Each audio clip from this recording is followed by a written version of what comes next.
You ready, Mom? I think so. Let's find out. Okay. Hi. Hello. Welcome to the digitization studio. You're at the museum. You want to try and enunciate that again? No. Do you want to introduce yourself? Sure. I'm Mom. Or Mairi's mom. Yes. Or Liam's mom. I'm Hellen Macleod. That's my real name. Uh-huh. Anything else you want to say about yourself? We have the same name. I just spelled my name wrong. How do you spell it? I spell mine Mairi, and you spell yours Mairi. Yes. Because I didn't want you going through life being called Mairi. Thank you. You're welcome. So I thought we would record this episode for Mother's Day. Fun. Little pre-recording, but I thought it'd be cool. Little generational story of women and cultural heritage in Sault Ste. Marie. Sounds like fun. Okay. Let's get started. Okay. So I want to talk about the Macleod Highland Dance Studio, of course, but I think to start with that, we need to talk about your mom first. My mom. Okay. So tell me a bit about her. Ooh, well, she emigrated from Scotland, Okay. from Paisley, when she was, how old was she? She was 22. My age. Your age now. Oh, wow, that's wild to think about that. Yep, she emigrated over and got married a week later on February 12th, 1953. A week later.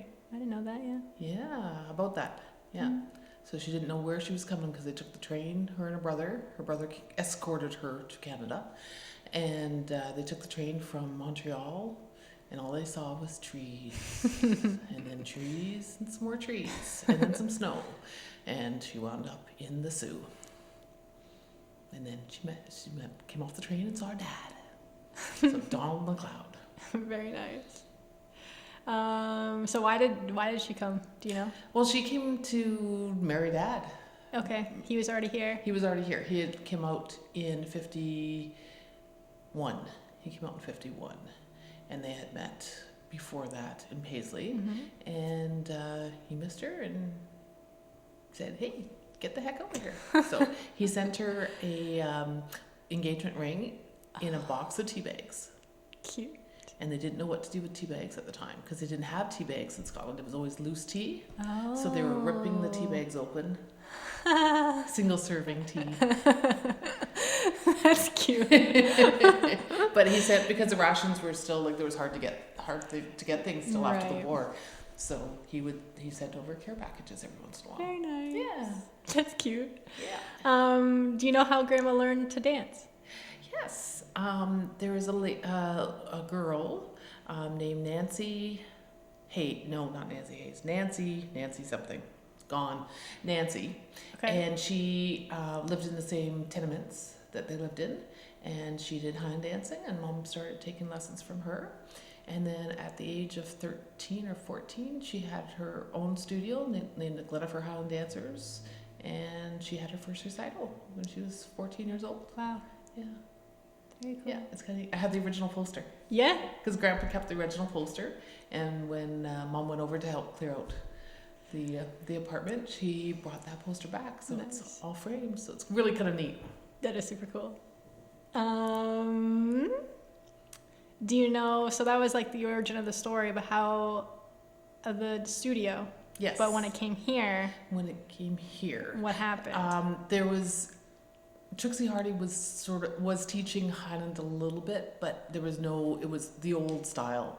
Okay. Because at that time in Scotland, everyone had been getting together and trying to because each area of Scotland had a slightly different style to what they were doing in different steps. So people would compete and dance and do different steps in each region.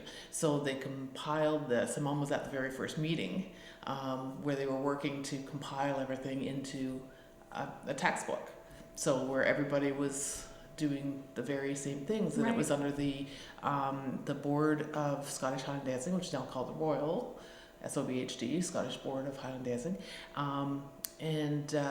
so it's all very technical now and very laid out. So everybody does the same step and the same technique now. unless you go to New Zealand and they have a whole different world of them. So they do more of the old styles, Right. but it's really cool to watch. Yeah. You know, I love when they you get to watch them on video and you see all their competitions. It's so cool. It's Like really we cool. all are mesmerized by their styles because it evolved differently, even though Yeah. it was the same base. Right. So it's really kind That of is neat. super cool. Mm-hmm. It's like a different like language, like a dialect, and then yeah. it just changes, Yeah. is it? Yeah. Absolutely. So Mom came out, so she sort of taught a few of the dancers the current technique, and then she didn't really teach that much because they stayed here for a little bit, then they went down to Toronto for a bit, and then they came back up after before Ken was born, I believe, or And after Ken Ken was is- born, and they went down and then came back somewhere around there. So Kenny is my oldest brother. And how much older? He's 10 years older than me. Yeah. Mm-hmm. And I have a sister in between. So, and Christine. So when Mom was kind of living down the line, because we lived down the line for a while, when I was little, Mom decided she needed to do something. So she started teaching class for, I think it was 15 cents a class, which was, you know, she had people from all down the line, and then gradually it grew, and she started teaching in the Sioux, and she taught in Bruce Mines, and then at one point near the end she was even teaching in Iron Bridge all the way up. Wow. Yeah. And she would commute. Obviously. Well, when she eventually learned to drive, between Right. the time when Anne had gone to university and I was too young to drive, she finally learned, because she tried when she first came to Canada, but she drove through the garage and she freaked out and didn't drive again. Yeah. So it took her a long time to get behind the wheel, but she kind of had to out of necessity to get around. And so I was always proud of her when she could drive. Super cute. So you were born on St. Joe's Island. I was. And to a family of 2 older siblings, of 2 immigrant parents, and you lived in the house closest to the entrance, I guess, to St. Joe's Island. Yeah, But we used to call it Ferry Road. I'm sure that there's Right. a real name for it, but Ferry Road is what we called it. And there was a signal that my dad had with the ferry in case Mom had to go across fast. You know, because Mom, Anne and Ken were born in the Sioux Hospital, but they had lived out back at Echo Bay, so it made more sense to go to the Sioux. Right. But with me living right next to the island, or not me yet, Mom and Dad living next to the island, it made sense just to go across the ferry. So they had this little signal, and they kicked everybody off the ferry, whipped back, picked Dad up, Mom and Dad, and whipped me across down to the island. So I was born there.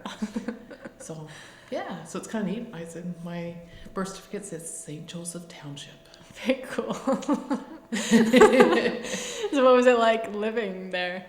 Well, we weren't quite islanders. Yeah. And, so we were kind of in the middle of no man's land in that spot. But it was great. Like, I lived outside all the time. And, Right. Of course, and you laugh at that, I know, because I don't want to be outside much, unless I have a nice cushion and a patio and a glass of wine in my hand. But yeah, it was definitely an outdoorsy life. Yeah. And I just did things, went on adventures, Went got on freaked out adventures. by ants crawling on me, and freaked out when I saw a snake, but I was still little. And then we moved to town when I was around 7. Okay. So yeah, and I'd gone to different schools. So we started off at Tarbert School, which is now a storage unit. It's kind of strange. And then the buses shifted us over to Johnson, so I was there for grade 3, part of grade 3, and then we moved to town.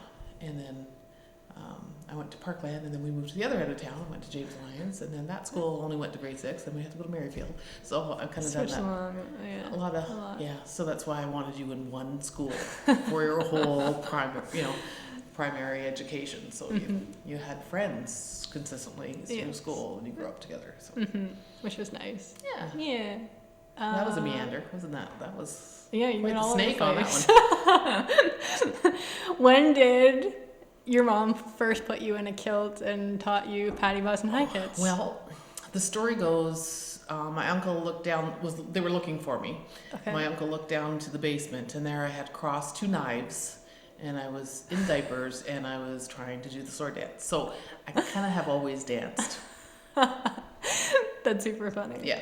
For those who, I guess, don't know, the sword dance is like a traditional dance with two swords laying across from each other. So that's Yes. where the two knives Came from. came into play. Yep. Yeah. Monkey see, monkey do. Absolutely. Yeah. Um, So I was always the fill-in girl. So I would fill in for wherever there was holes in the Right. like if the senior like Anne's class was dancing and they were shorter body, that was me. And you know, so I just kept whipping around to everybody's just the fill-in girl. right. So what was the dynamic like between like you and your mom in the studio? It was good. Like, even though I know it's hard when a mother teaches the daughter, but she just basically ignored me. And, Okay. you know, if I needed a correction, she would correct me. But otherwise, it was just the same way I taught you. I just pretty much ignored you too. And, you know, let you do your thing because otherwise you get pouty if I picked on you. Yeah. So, you know, I just ignored you. You would pick up the technique just from, like, I just picked up the technique. It was just Right. natural. Like, Right. yeah. So it was just absorbed. Yeah, because you're around it so much. Yeah. How often was mom teaching? I think, well, she was teaching in the basement for a while. She taught in the basement as Okay. well. That's kind of where she started. So it was in the house. When it's in the house, you just Right. naturally become part of it. And then we would all go to town when she started teaching in the Sioux. And, you know, she'd teach in the morning, and then we get groceries in the afternoon. If we were lucky, pick up Kentucky Fried Chicken and smell it all the way back home. And then eat it when we got home. Sort of. There's one or two wings missing by the time I got down there.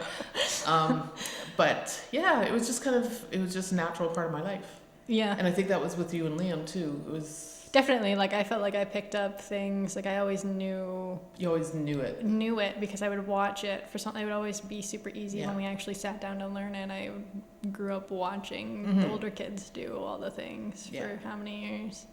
Yeah. Yeah. And Liam kind of the same way. Like he didn't really want to dance, but then he kind of wanted to dance because he wanted to hang out with us, you know.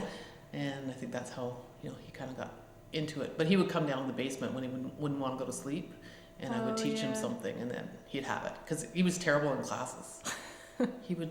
I had a tennis ball for people to rub. It would be balanced, so I'd have to steal that. Then he'd climb up on the windowsill and lay there, and then he just was a pain. So I kicked him out of class too many times. So. But he did learn something, and he can still do a fling if he had to. Oh yes, 100%. It never leaves the brain. It's stuck in there. I have him do warm-ups when he's in town, and he's filled in on reels. It's like, trying to get it back in his head. But, don't tell anyone he dances. Don't tell anyone. He retired.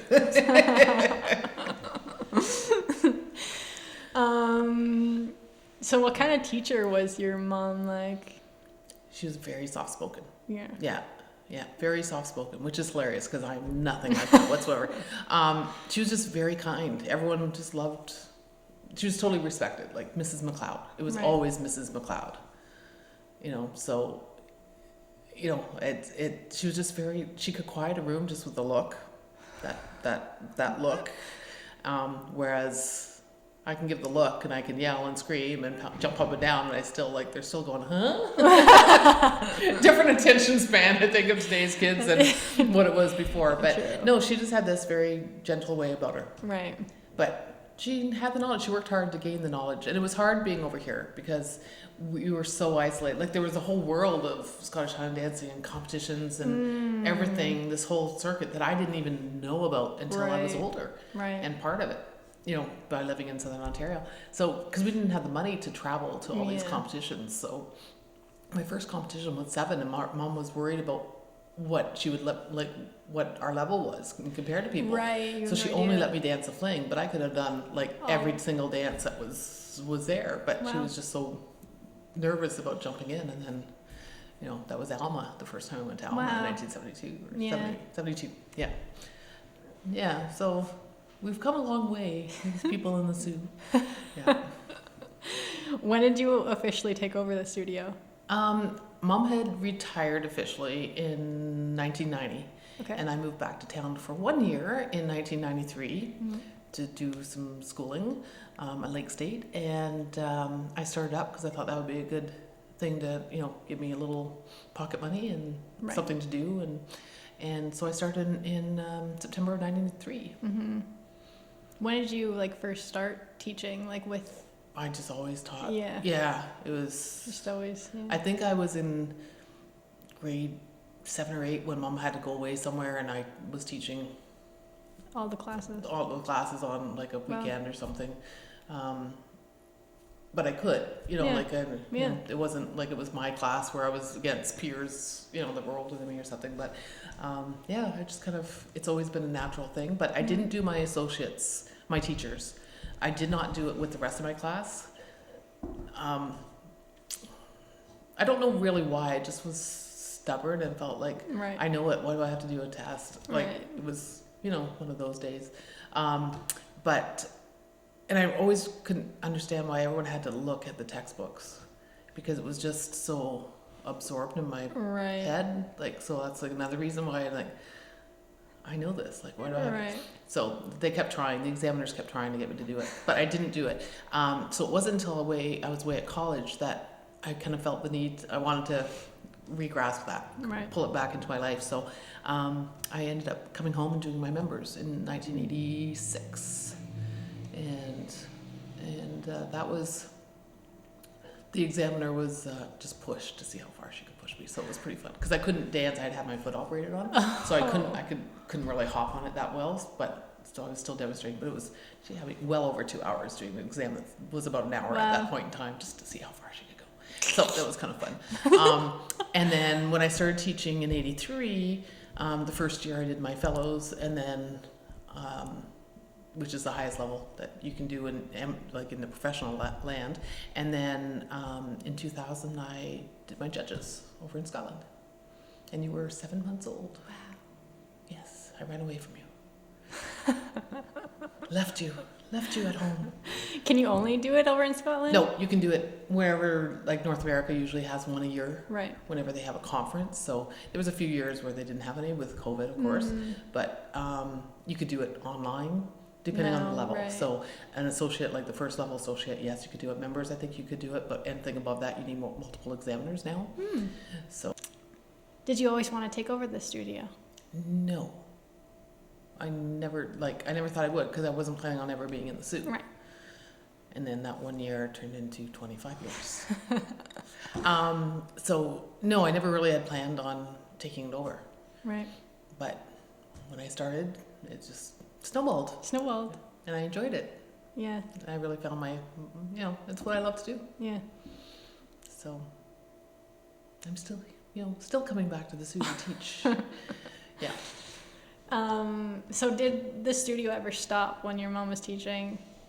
Or did you just kind of swooped right in? No, there was a few girls that had, a few from my class and a few classes younger that had their associates that were in town, and Mom just said if you want to start up, she would support them. Right. So there's I think 4 or 5 of them did, they would have a few kids here and there, and so they kind of had it going a little bit, and then one by one they just kind of dropped. Right. And it was kind of down to 2 studios, and one kind of merged in with me and helped her because she was too busy, and then the other one, she moved out of town, and so you're the only one left. To me. Yeah.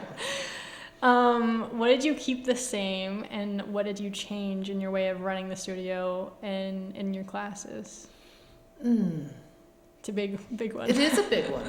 I think for the most part, the way I teach is similar to the way Mom always taught. Right. And that's the way that I've taught everybody that's come, that I've put through associate professional exams.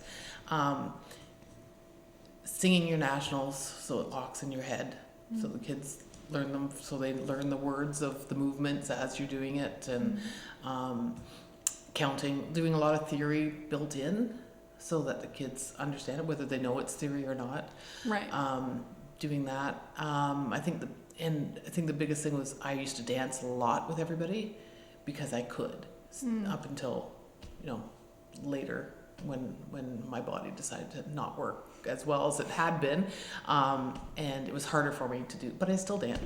Dance stuff out when I'm feeling perky. But it's a little harder. But I think that's one thing that I do a little bit different. Like Mom couldn't really dance as full out in her, as she was getting older and, when I was coming up. But it was still there. Like, we hand dance, so we did a lot of hand dancing and stuff, but it totally makes sense. And I still hand dance to today. And I do a lot of sound effects and in my teaching because of the drumming background, I think, and I try and get the rhythms and try and teach the rhythms in there. It's an important element. It's an important element. Lately I've been doing words to help people get the timing on, like, some odd timings of things, or with little kids to help them remember how many steps to do. Like, second step of the shake is shake, take me to the park. Really? The little kid. That's a new one that I came up with. And then for blue bonnets, pink elephants fly high, which makes everyone giggle. But it's the only words I could come up with when I was teaching at the time that fit that timing that we needed. And so we wrote it on the board, and we've been using it ever since. And I think I'm definitely more competitive than Mom had been, because she didn't have the money to compete, so she didn't really elaborate that to others too much. Like, we did eventually we go to Alma once a year, maybe one or two other competitions if we were lucky and it was a good year, or we could tie something else in. But it wasn't, competitions was not big on our list, whereas nowadays it is much larger. So, and especially with me learning more as I've progressed through and become a judge and been involved in Scott Dance Ontario and all these different organizations. And Fusta in the States, being, through all the competitions and the groups down there. I think I'm more competitive oriented, but I still do the same exams that we used to do through Scottish Dance Teachers Alliance, and to give the kids goals each year, so they're not just dancing aimlessly. They actually have set steps that they have to learn and gradually build up their skills to move on to the next level. And, we hope that we see improved technique as we go up, and as we go through, and just gaining new dances and new steps and better technique, and keeps them engaged. It's a focus. That in your goal. And then I do a lot more. Well, Mom always did recitals, and she always loved to choreograph. Like, she loved to choreograph, and I've got that love of choreography too, which I think I passed on to you.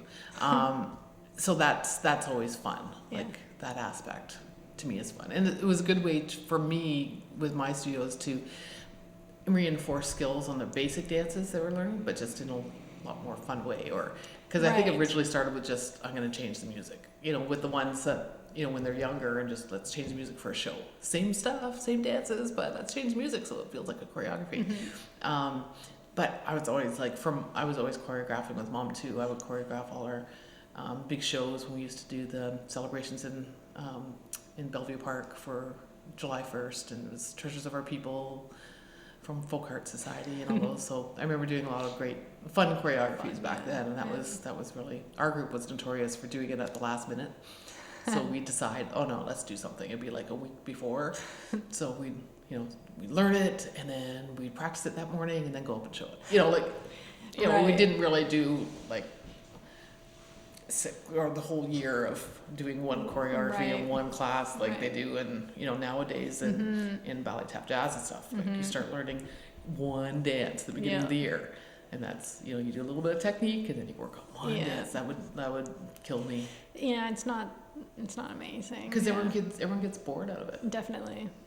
And then it's just critiques on, like, choreography, less and so if you don't teach it the right way, they don't teach it the way you want to see it, you're not going to get that end result without because kids learn, especially anyone that if they have a learning disability in any form, they have to learn it one way, the same way at the beginning, so you have to really have the plan in your head for choreographies, and so, like, for me, sometimes I don't plan them out. Like, I have a start, and I wait to see how are the kids reacting to what I'm planning, because I've done the choreograph the whole group from start to finish. I've even done it with, like, little where's everybody moving, and make sure they're all diagram where everybody is. And I find it doesn't always work. Something might not quite the way I would dance it, I could get there, but the way someone else may dance it may not be able to get to the spot, or what I planned, it's too difficult for them to do, and so half the time I pick the music and I get a little stab into it, And right, then you got the idea. away we go.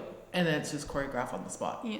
So it's great when, you know, when it's fun when we do that. It is fun. And it's great when you get input from, you know, especially with the older classes. Yeah. Okay, so what do you think we should do? What would be a good movement that fits Right. in? And Right. so that they're thinking about something. Oh, well, that's good. We'll save that one. But what about this? And then we tie it in. Okay, here's that movement. This would be a good spot for that movement that you wanted to have earlier. Right.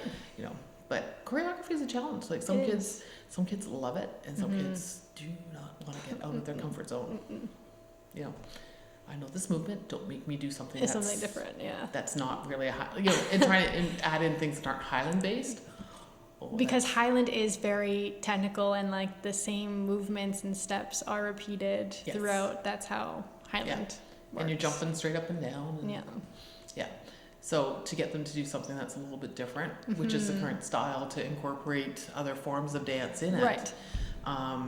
Is definitely can be a challenge for Highland dancers. But I think we're working hard to get out of that mold. Right. And with, you know, we're trying to still maintain some of the character of some of the dance, like the Irish jig and the sailor's hornpipe. We're still trying to maintain that character while improving the technique. You know, and that could be, you know, you see some people dance and they're very stiff still, whereas those dances should be more characteristic. Where were all the studio spaces? Oh, okay. This is gonna be interesting. So we started off for mine, just my studio, or with mom's too. You can try with moms what you remember. Yeah, Sacred Heart School. We were in the gym there, and that was, to me, that was a giant school. It was cool with all these big stairs going down, this like dark little tunnel going down into the gym. That was a cool place. We danced in Echo Bay School. We danced in Bruce Mines School. Iron Bridge School, Parkland. We did Parkland not Parkland. We did what's the one by Sioux College? Shoot, what the heck is that called now? Oh, Alzheimer's kicking in. There's a school by Sioux College, and we were there for a long time in the gym there. That was a very long time thing there. And then Mom started renting space. So we had the space above Lawrence's, which is now next door. Your Browers, I would say it wrong. Browers. So we were upstairs. Really? Yeah, you can see it from the upstairs room. Like it was. They live up there now. Oh, do they? Yeah. It was a very narrow room. It was very small. Right. It's amazing what we did in very small spaces. I would have like 30 kids doing choreography in those little spaces. And then when you get to his stage, spread out. But yeah, it was great. But my class used to set off the alarm in Lawrence's because it was a drugstore when we do the jig or the hornpipe. Because you just be smashing. So there's like the floors going, the alarm goes off. We blew the alarm again. And then there's a place in Steelton that we were at. We didn't like that one that much, but we were there for a while. And then when I took over, I was in, it was called, what was it called? It used to be Wildflowers. Then it became, oh, you hit me on a brain dead day here.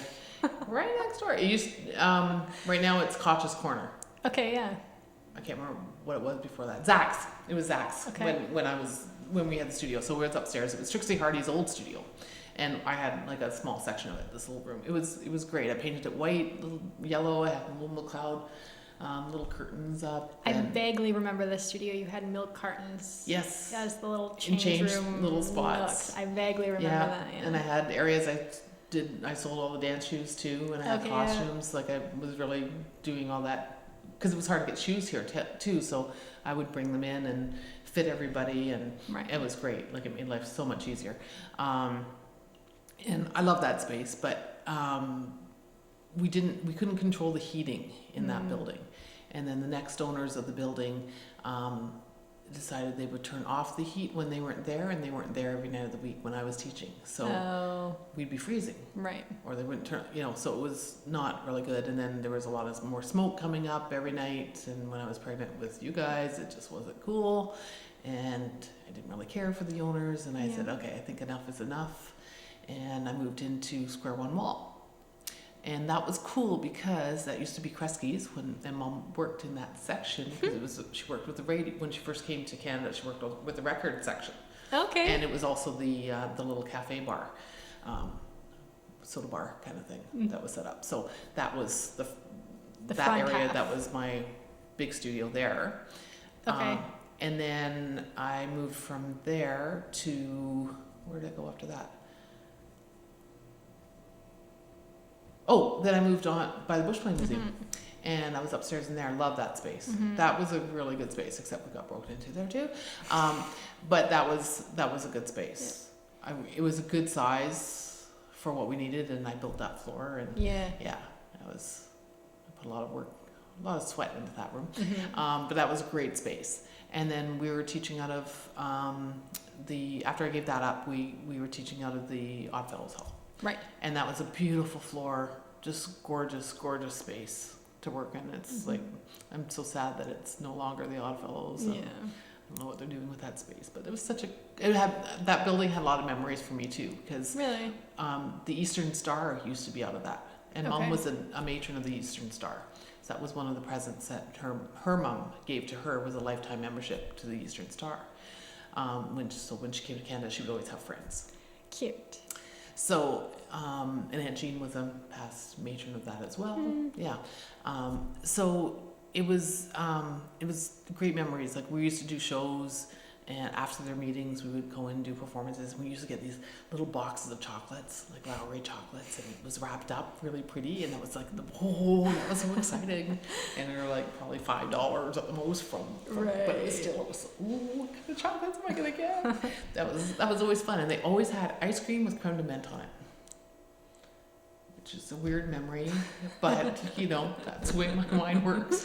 What did we eat there? Was it good? So yeah, it was a great haul. Yeah. Yeah. And now we're out of the museum, which is fantastic. Yeah. No, we're treated like gold here at the museum, so it's been wonderful. Good. So kind of back to what you were saying about like community involvement, that both of you and your mom have both. What were all the outlets and things that you guys participated in? We did. There used to be tattoos that went on at the armories.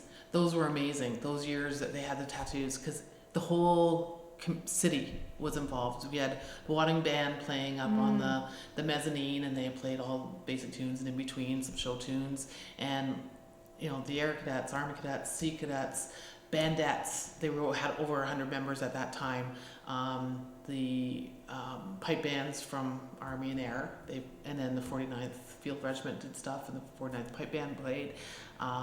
The Folk Art Society were all involved as well, so there were the native drummers and dancers that they would perform, and the Ukrainian dancers. They had a good group here back in the 70s and 80s, and there was a Polish group for a little while that danced and did stuff. Who else did we have? The Italians, the Tarantella, right. Italia, with the tambourine dance, which was so much fun. And we knew all the dances. Like, we knew everybody's dances from doing all these shows. So when the Ukrainians came out, we did all the men's part, because that's what we did backstage waiting. Right. And yeah, the girls' part was just too simple for for the Highland dancers. For Highland dancers, it's not if you see the really, really amazing, world class level Ukrainian dancers who are out of this world, but for the the kids that were dancing in here, it was more fun doing the boys' part. And yeah, there was just so many, so the tattoos were amazing because it was military based, but everybody was participating. And the Legion bands, of course, was there too, and the Shriners band, I think, was playing in that too. Mr. Anstis with the big sword. He was the leader of doing parades. Doing parades was kind of neat. Did a few parades as dancers. We did it with the studio. We did once or twice the community parade, but I didn't. I've done Bruce Mine's parade, and I've done these other little parades and stuff. Whether it was with the pipe band playing or with the studio. And I remember being little and being on a float with Mom, so I guess we had one at some point. I would have been little because I don't really remember it that well. Those little flashes that come in my head. We've been talking about lately. What else? We've done, well, Treasures of Our People concerts, like all the folk arts shows that we did. We've danced for, I think, every group in, the Oddfellows, Rotary, International Women's Day, Okay.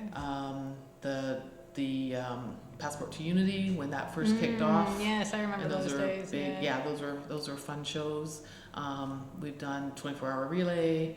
We've done the RCMP when they were out doing their shows. We danced on the track. I think you were part of that one. You were little, I think, but we did it. But I'm pretty sure you were part of that. There was another big sort of tattoo thing that was down at Queenie Park that we danced with the 49th and did a big broadsword out in the middle of the grass. But yeah, we did a lot. And then at one point there was some grant going around where we danced. They brought groups in from out of town, and then we traveled around to, like, I think we did a show in Espanola and Elliott Lake, and that was kind of neat back in the 70s or early 80s. We danced the opening of the City Hall, Civic Center. We danced on the steps. Wow.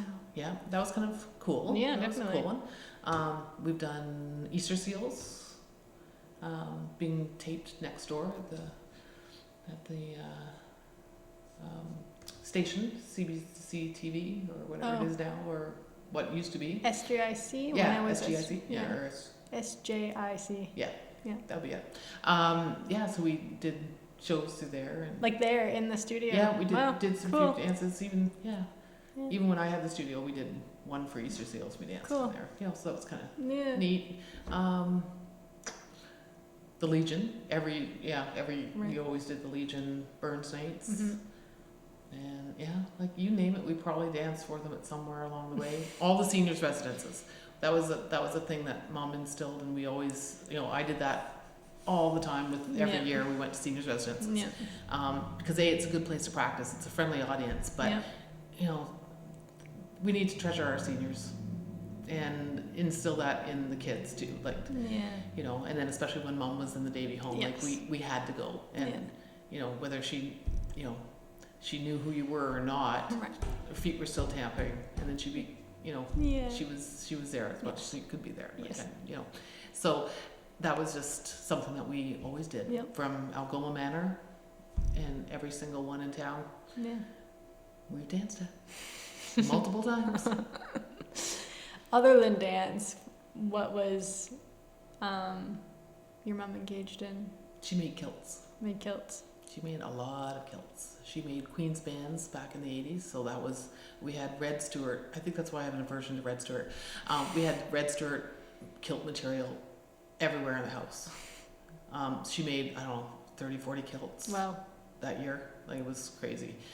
She made Algoma District pipe band kilts when they were floating around. And those kilts are still around. Years, They look pretty rough, but they're still around. And lots of dancers' kilts. Right. Lots of dancers. So she's got books with everyone's measurements at the time and the little swatching material, cool. some of them, and Yeah.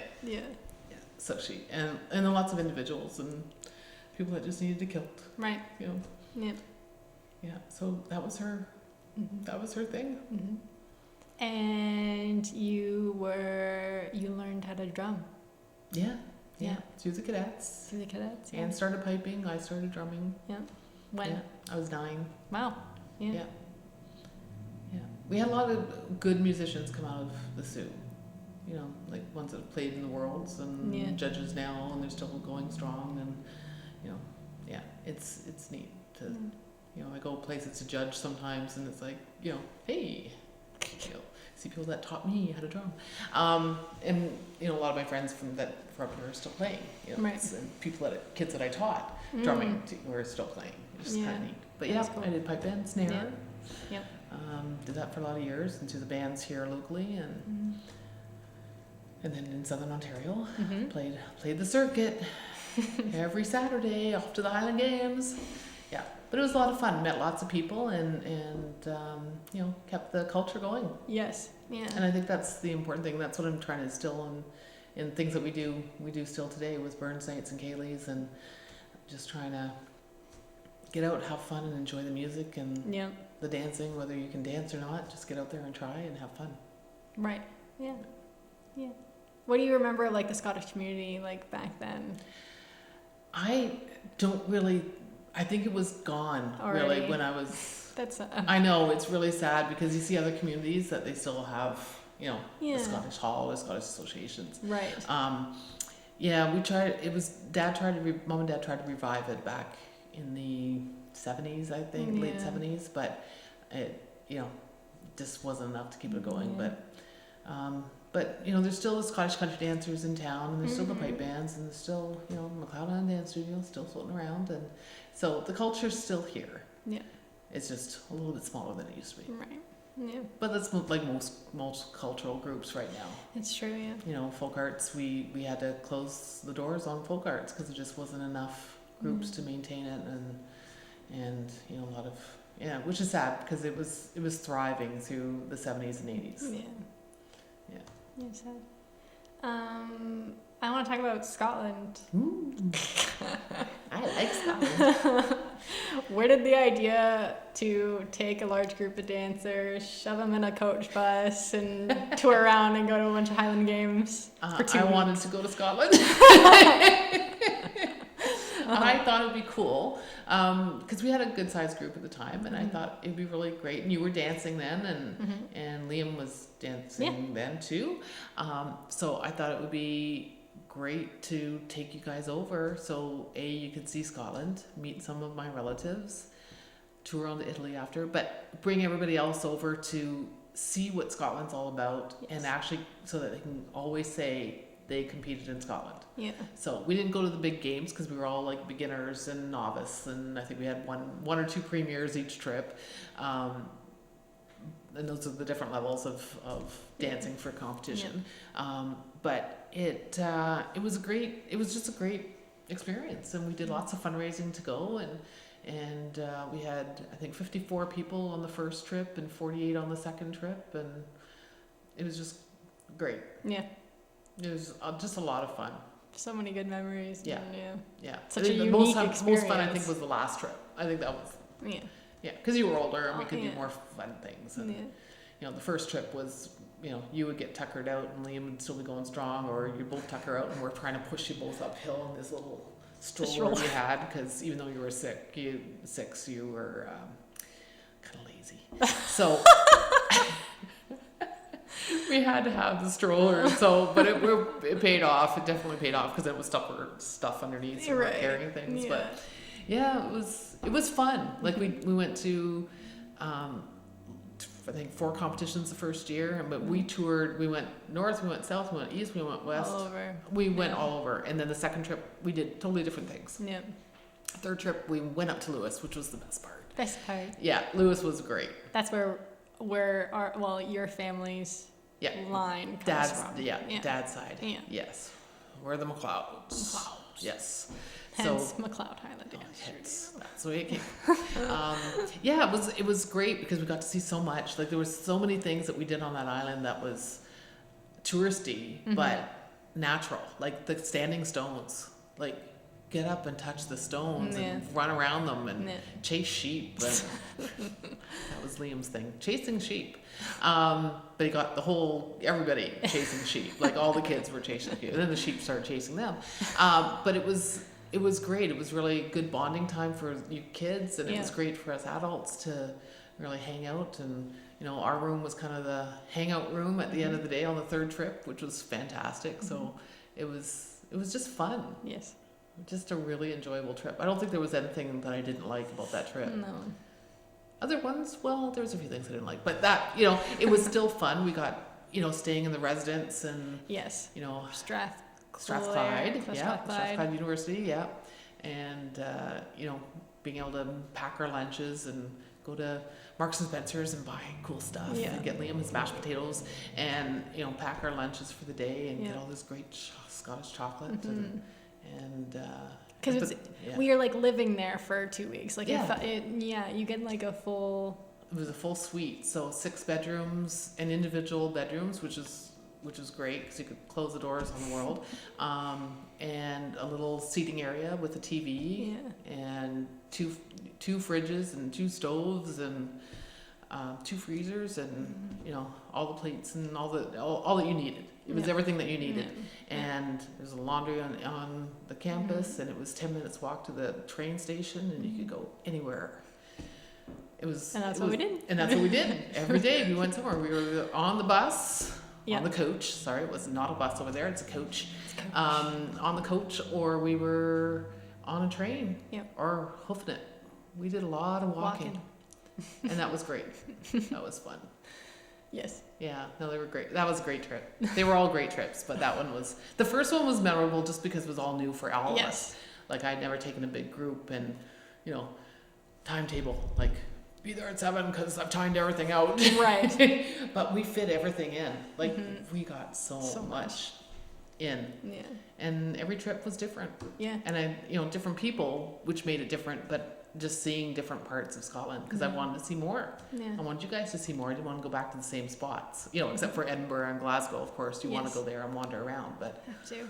Yeah, but those were just great trips, great times, great memories. So back to you. When did you become a judge? 2000. And what do you do to like maintain that status? I have to attend one judges meeting each year. I have to do one judges meeting every 2 years. I have to do a step lecture every year, because they change the steps at the championships and the big championships. They change the steps, and we have to know all the changes and we have to teach kids that. And I have to stay up on. I have to do so much CPD, so it's professional development. So I get 5 hours for teaching all year round, which I think they need to improve that one. But we have to do so many lectures as well throughout the year, and maintain so that we're teaching proper. They want to make sure that as a judge we're teaching the proper material. You know, we're judging what we see correctly, what the current methods are, what the exact version of each step and method that we're doing is. You know, we have to make sure that our eyeballs are seeing the right thing and judging the right thing, because it would be awful to play somebody and they weren't doing the right step, because it's set steps, set dances. Yeah, so that's my next question. What do you look for when you're judging? Like basics, like the basics, like timing, deportment, that's a portion. Overall, you know, the grace and the element, and that they're doing the proper technique, that's all part of there.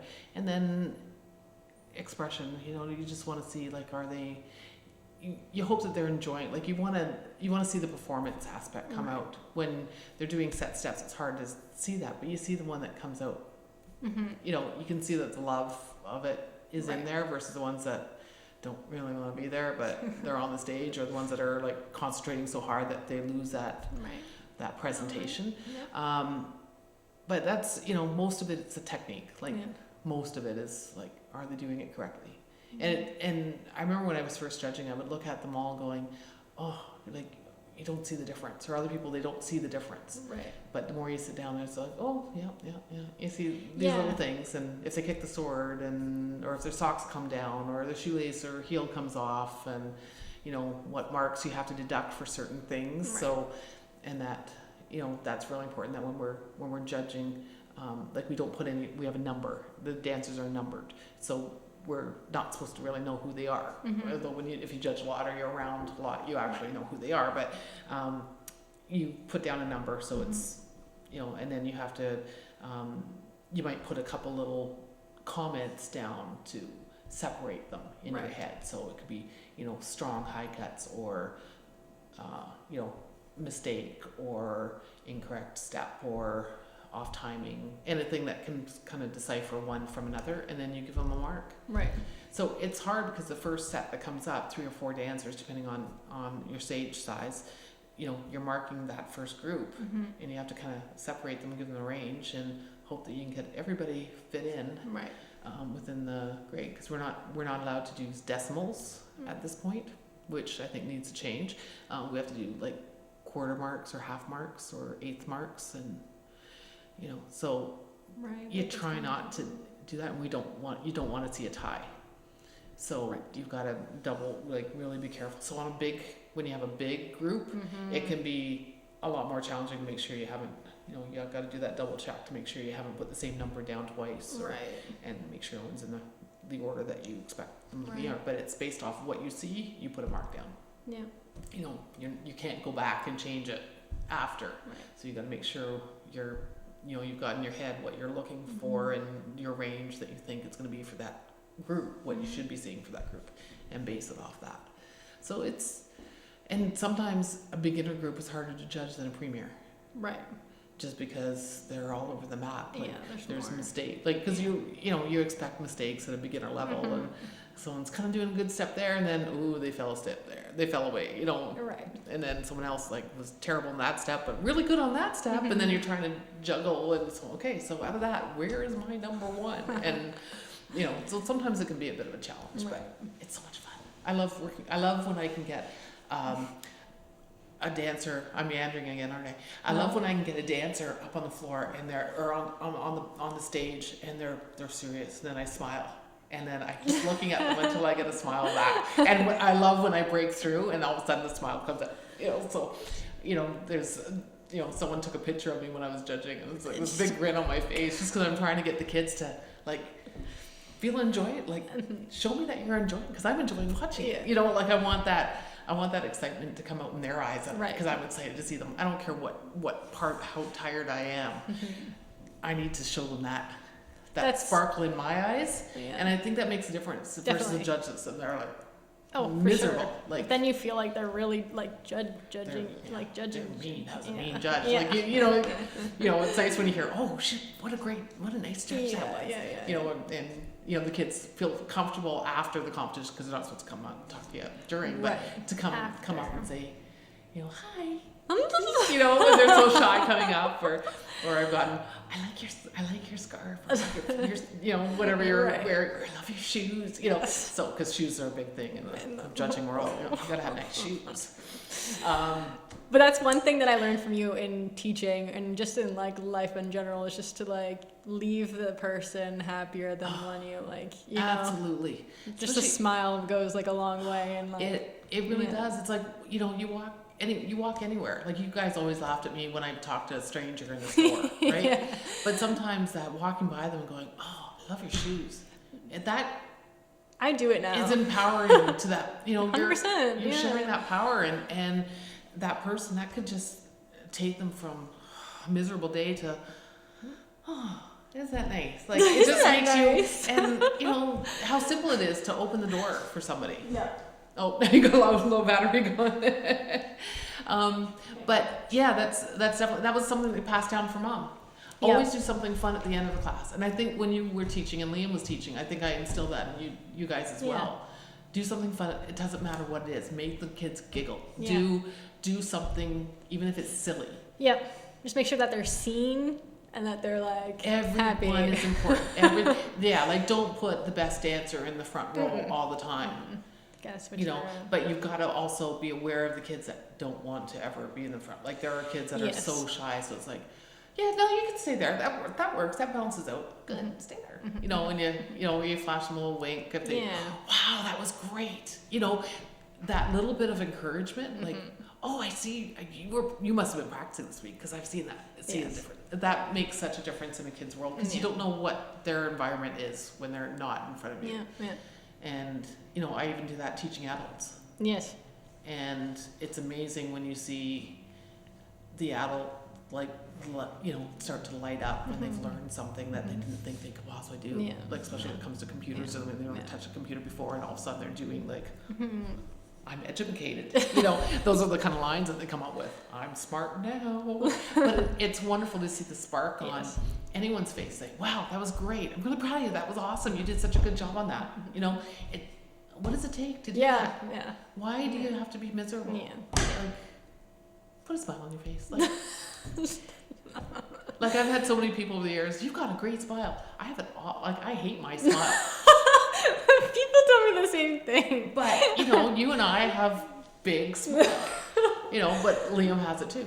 But you've got to show that sparkle. Yeah. You've got to, it just makes the world a better place. If more people were smiling and being pleasant to everybody, Yes. maybe we wouldn't have all the wars. We probably would, but you know, Yeah. hopefully we wouldn't. You know, Yeah. but it can make a person's day. Yeah. Even more than that. It could save their life. Yeah. Like you just don't know. Yeah. And you know, don't be rude to service people. Like I hate that. yeah, like even if you're not happy, like I'm really sorry this doesn't taste good or it's really burnt. I hate to tell you. Didn't really enjoy that too much. But it's not their fault. Yeah. You know, whatever it is, you have to be polite. Yeah. Be polite. Yeah. You know, it's not their fault the product fell apart. Don't yell at them. It's whoever made it. You know, just that's one of my pet peeves in this world is people being rude to others. I think I go over the top when I'm behind them. Oh, I know I do. I try and overcompensate for the person in front of me. Yeah. You know, and it's and it's like I feel fake, but yet it probably really helped that person. Yes, definitely. And I guess I'm just aware. It's pretty, because I read yeah. people for the most part. Like I think that's one of those things that I've mastered in my world. You come across a lot of people. I come across a lot of people, but just to be able to read what you're seeing, like why is that person so miserable? Okay, is he in pain or is he having a bad day or is he just embarrassed or you don't know what's going on, like what's happening in their world. So be polite, do what you can to help, and I feel like all your students have embodied that as well. Like I feel like all of them are all of the ones that have been with you for a while. I love when I get a letter from someone to say like you've made a difference in my life. And even parents saying you helped raise my daughter. That just tears coming down my eyes. But it means so much to me. Because I love these kids. Like they're my kids. Yeah. They call you mom. So a lot of them call me mom. They're sisters. Yeah, you had a lot of sisters. Yeah. But they would take you out. They would do things with you, like to make you, feel special too. Yes. And that's important. Yeah. And it just shows that we did, I did something right along the way. Yeah. Mom did something right to have all those people that want to, that still love her and, think of her and, whether they made a kilt, she made them a kilt right. or they taught them or something. And, it's just wonderful to feel that, you had, I had a mother that did so much for kids that had nothing else going on. Like the kids down the line, there wasn't activities like there are today. Right. That was like the only thing people did. Right. And how many students do you think there was? At one point, I remember counting there was over 100. Wow. When between the Sioux, that was when right. I think I was maybe in high school or something, and I was doing exams and. But I counted up all the ones that I, and how many kids are here and how many kids. I think she had about 100 when that was kind of her peak. Right. My peak never got to that point, but, it was just the different time frame. Yeah. It was 30 years later or 20 years later when I was teaching. And, there's just so many other things that you could do in town, Definitely. But, yeah, it was, I think you're starting to understand that philosophy now. I think it, now that you don't hate people. I like people. I've got to like people. You like people now. You like people now. You've grown up. You like people. I'm doing a podcast, Mom. I know. I talk to people. But you were pretty shy for a long time and very introverted. Life, and, but so was I. Yeah. When I was younger, I was extremely shy, and people laugh when I say, "No, I'm actually by nature, I'm shy." Yeah. Like, I remember having to do cold calls for work, and it would be like, yeah, me before interviews, I'm like, that you're doing something unknown, and you just don't feel like you're in your comfort zone. Yeah. But when you find your comfort zone, that takes you other places. Definitely, yeah. And you've found your comfort zone here at the museum, and you've been able to do so many cool new things that have extended your skills, and your confidence is, so much higher than it was when you first started here, So that's what we need to instill in all the kids with all the activities they do. Like, don't push them so they hate it. Yeah. Make them enjoy it, and they'll do it longer. Like, there's no reason why a kid that's 7 has to be at the top level competing. No, let them get there slowly and surely and improve as they go along and build a passion first. Build a passion, and then they'll have it for a longer time. You push them. I've seen so many kids along the way that've been pushed, and then they go, and you never see them again. Let them enjoy it and want to do it. Don't force them to do it. Because you see it in their faces. You're like, I see it when I'm judging, and I look at go, she doesn't want to be there. There's, are they always that miserable? And you're kind of looking for them after to see, like, okay, you look like you want to be anywhere but on that stage in front of me. But then you see them after laughing. It's like, okay, so that they're just serious. Or you see them after going, they really don't want to be there. Right. And it's sad when you see that. It's, no matter how much as parents we want our children to be successful and you want them to do things that maybe you wanted to do, and you try and instill that love in there. And sometimes it works, sometimes it doesn't. Didn't really work with you and Liam, but that's my next question. Yeah, but that's okay, right? It wasn't, it didn't end my world that you didn't want to be a Highland Dance champion. Sure, it would have been cool, but Yeah. So how did you feel when I? Had a meltdown when I was trying to make you do medal tests? Yeah, that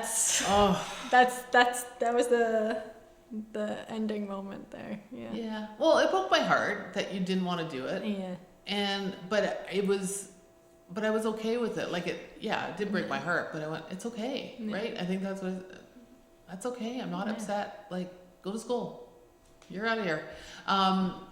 But no, it was you just didn't feel comfortable in front of an examiner doing that, and I understood, and I think hopefully I came across that I understood. Like, I was definitely disappointed that you didn't want to do it, but I'm not going to push you to do something that you didn't want to do. Yeah. You still liked to dance. You just liked it for the social part, and you could care less if you had a medal, and that's fine. There's nothing I can do. Like, there's no point in me going, get your ass in there. You'd be going in. I remember being like, oh, you were hysterical. Oh, yeah. Like, what the heck I don't know is what going on with you today? Yeah. But yeah, that must have been a tough day because you were trying to do all the things. Yeah. And then I was just like, because you were probably in the examination room. I don't even remember really. I just remember being. I was just in and out the door. Like, I would turn the music on, then come out, right. Or sometimes stay and hit high, then come out and get the next group, and then you just had a meltdown. Yeah. Yeah. But that's you. That was you just showing, and I was proud of you that you said, I don't want to do this. Yeah. And you were more upset about me being hurting me. Yeah. I think, disappointing me. Yeah. But that was okay. It wasn't like you weren't busy and you weren't dancing and you weren't doing other stuff, because you were doing every other form of dance. Yeah. And you still came back and I can't get rid of you now. Like, you still come and do shows because you want to, I know, still it makes you happy. It makes me very happy. I didn't think I would see, after university, I didn't think you would, after you kind of, you did it once or twice a year, you would do a show or a recital, help out if I needed a body, but you helped me backstage. You and Liam both helped me backstage for years, and that was great. Help them line up, because I used to do all the lineups and all the changes and all the, announcing at the same. I don't know how I did it for some years. It's probably why I was always exhausted and the next day. Yeah. But no, you had to say what was true to your heart, and true to your heart was not doing medal tests. No. I feel like it was like the letdown of the legacy of the studio. Your mom, you, and then I feel like it had to have been me. No, like, I would love if you wanted to take over. Yes. Like, if you were staying here, I'd probably say, okay. I know. just get everybody organized. You can fake through a class. You know, you can get through classes. Like, you could get through a lot because you have more knowledge than you think you have in that head of yours. But I never forced you to do your associates. I never forced you to, you know, for me, in this form, Right. you know. But yeah, you have it in 2 other disciplines. So 3? Wait, no. 2, Yeah. 3. 3. 3, yeah, 3. Ballet, jazz, and tap. Yeah, but no Highland. No But Highland. that's okay. You know, I did mine at 23. I'm 23. But no, you know, it's not. You still enjoy it. Yeah. Like the fact that you and Liam both like to get dressed up and bring your friends and your boyfriends and girlfriends and come to Burns nights and Definitely, like that's wear your kilt and wear your tartan and be proud of it, and definitely. like that just makes me happy. Yeah. You know, it's, you know, I've instilled that love of our culture in you. You know, and you've got the Italian culture in you too, and you love doing things for that. You love Yeah. eating, and you only gain that from knowing you know. But you know, you've got to do what works for you. Yeah. And for me, I didn't have anything else. That was kind of what I was brought up. You know, I wasn't swimming. Didn't, you know, as much as I would have loved to have been a ballet dancer. You know, it just wasn't. Yeah. You know, Accessible, accessible yeah. for me. You know. Yeah. And then I thought I was too old when I could have. Never You know, too and that's the part that kills me now when I look back Yeah. at it. You know, I thought being in high school I was too young, too old to train. Right. And you know, I was 'Cause already that's the there. weird age, though, that Yeah. it is tricky going into a studio at that age and with a bunch of people your age that And then not knowing the terminology, but Yeah. yet knowing the skills. Like, Yeah. you know, because it wouldn't have taken me. no long to Like, pick it up. I had yeah. the strength. Yeah. I could easily, you know, I was on point shoes, friend of mine point shoes, and you know, I had no issues with that. Yeah. You know, but then my feet probably wouldn't have held out. You know, because I was having issues. Right. You know, with the lovely feet, hereditary feet. But yeah, like that's probably my biggest regret, that I wasn't. Yeah. I didn't have the ability to do what you guys did. And when you had the love of dancing, I wanted to not push you, but make sure you had the opportunities. And if you didn't want to do it, Yeah. I wasn't going to force you, you know. And I don't think I forced you, but I tried to offer you, you know, get you as much as I could. Yes. Very you know. grateful. Yeah, good. You can pay me back for all the fees. No. But it was hard for me, Yeah. like especially when I was, Yeah. you know, to cover Yeah. everything that needed to be covered, Yeah. to keep you both doing it, because it Yeah. wasn't just one. One kid, yeah. Yeah, it was the 2 of you until Liam retired. But you know, you got great skills out of it, Yes. and if nothing else, you can go in front of a crowd, 100%. and But it's a little different, like speaking in front of a crowd versus dancing in front of a crowd. But it comes, it right? yeah. Yeah. Like, look at me. I never used to, like, I didn't really like talking in front of a crowd when I was younger. Yeah. I could talk in front of any size Yes, crowd you can. without Yeah. any fear or any script, probably. But that took Time to it took time yeah. to build up, Yeah. and you know, I would be nervous at first, but now I just, you know, I'd have everything written out, and now it's like, what's up next? Like, I'm just in this calmer world, Right. you know, when I'm doing the shows and Yeah. doing things, or public speaking, or Yeah. you know, I've put on press conferences, and Mhm. I've done radio and TV, you know, interviews and all that Yeah. kind of stuff from fairly, you know, young age, like probably your age and up, doing all that kind of stuff. You give me So some tips later on how I can.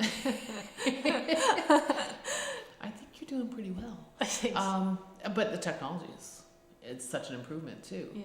You know, it's nice. But yeah, I sat down for a few interviews next door, and you know, sitting in the chair with the lights on and big cameras in front of you. And Yeah, we don't have you know, big lights or no, we cameras. don't have big- The well, we camera got big died lights. 3 times. But no matter what you learn, you gain something out of it. No Yeah. matter who you talk to, you gain something out of it. Yeah. You know, and even if, because I remember saying, like, you know, at workshops, when you guys would go to workshops, even if you know what they're doing, you're still going to gain something out of it. They're going to say something that just tweaks in your head, and that locks in, and it makes you understand something better. Yeah. And same with school. Mhm. You know, you take bits and pieces. You don't take everything. Yeah. but you definitely gain things from whatever you do, whatever Yeah. book you read. Mm-hmm. No matter if it's a stupid romance novel to you learn words, you learn about an environment that you've Right. never been in. Yeah. You know, that's it just takes Time you out into a period different time yeah, period, like yeah. you know, and a word that maybe you didn't know before, Right. and maybe you learn how to, you know, and that's what I'm, you know, even with adult students that I'm teaching now in, you know, more of the business world, it's like, you know, maybe you'll learn a word that you never knew before, and Yeah. and can you apply it, like Mm-hmm. you know, there's been words that I really wanted to put in to sentences, and some I've been able to, and some, like I always wanted to use gobsmack. Gobsmack. I don't know why. I think it's a fun word, but it just doesn't really fit me to say the word in a conversation, in a sentence, or you know, oh, I was really gobsmacked when I went there. Yeah. Like it just no. doesn't work, right? Yeah. But I've always wanted to really use it. Well, there you go. You used But it. I've used it, but not really used it. But like you know, there's fun words that you know I've learned from reading books or Right. listen to watching a movie, or you know, now I listen to books all the time, and it's Right. you know, it's great Yeah. to take you away. Mhm. You know, Mhm. it's that mental break from the world, Mhm. but you still learn something from it. That's the same as dance class. I feel like a mental break from the world too. Mm. You also go into the studio and you're in your own. You know what I used to hate when I'd have a bit of a cold, Mm. and Mom said, "Oh, just go dance, you'll feel better." And every time it would clear my head, and I was like, oh, I do feel better. Oh, yeah. You know, You always told me that too. If I'm in a fall, you're like, just go to dance. just go to dance, yeah. But yeah, even when you were older and you were Like now, yeah. like just go find a class, do a yoga, do Yeah. you know, go for a walk, do Yeah. like that. Those little things just Mm-hmm. clear your head and clear, you know, listen to the birds. I got out of the car here. It was a bird. I haven't heard that bird in a couple of years because it's Right. just the sound of that bird. Yeah. It's like, oh, I really miss that bird call. You know, but that just brings you, you know, that just takes you somewhere else. It Grounds you. grounds in you the, again. in the present moment. Yeah. Yeah. Yes. You're gonna have a hard time editing this. Yeah. It's an hour and 15 minutes. Like, what does actually make sense for an other person to listen to? Like, yeah. Yeah. I don't know.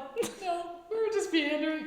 We could always do this again, and just give me a straight question, and that's all I have to answer. I tried. But anyway, thank you. You're welcome. Thanks, I love my Mom. little girl. Thanks too, Mom. Thanks for letting me come and play with you today. Yeah, this was fun for me. I killed an hour and 15 minutes of my day. No, thanks. You shared lots of stuff some things that I didn't know, and Oh, that's good.